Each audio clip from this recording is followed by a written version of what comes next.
Hi there, Jeff. Well, just as Boeing executives meet with shareholders for the first time since the grounding of the Max aircraft following those two fatal crashes, we had the opportunity to speak with the chairman of Emirates, the world's largest long-haul airline, to get some insight into how this tragedy is impacting the sector.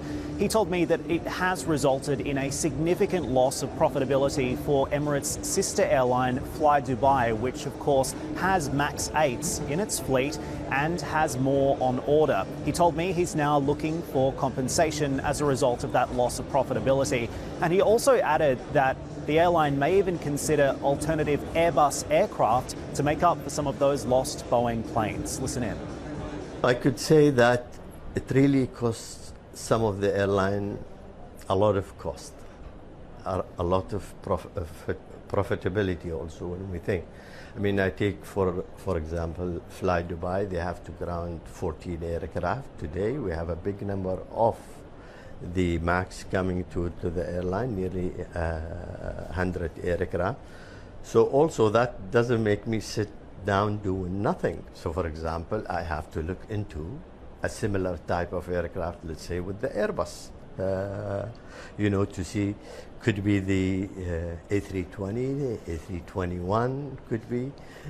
So we will have that option before really we see our aircraft is grounded, and of course we will always demand that we should be compensated.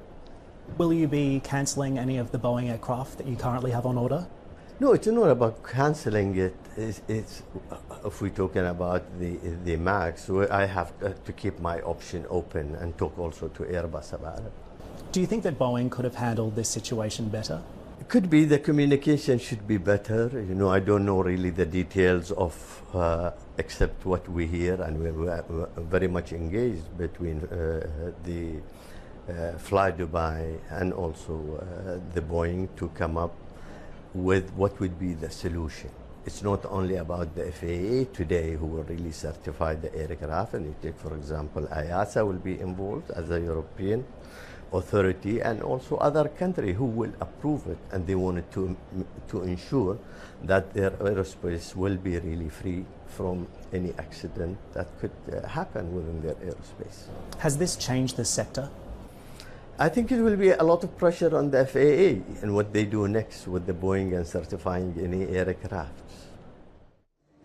It is important to point out for you that Emirates does not operate any of the Max aircraft. It only flies the Airbus A380 and the Boeing 777s. However, he did say that this has impacted confidence within the sector. I also wanted to take the opportunity to update you on some of the commentary that he had regarding the fundamentals of the aviation business today. I asked him whether or not the compression that we've seen in yields, rising competition, rising costs, and also the slowdown in the US and China has impacted the outlook for Emirates, and he said no. One thing he did talk about though was the rising cost of fuel. We saw Brent crude hitting $75 a barrel last week, and oil is already up about 40% this year. He said higher oil prices could potentially impact profitability when Emirates releases its results in the coming weeks. Back over to you.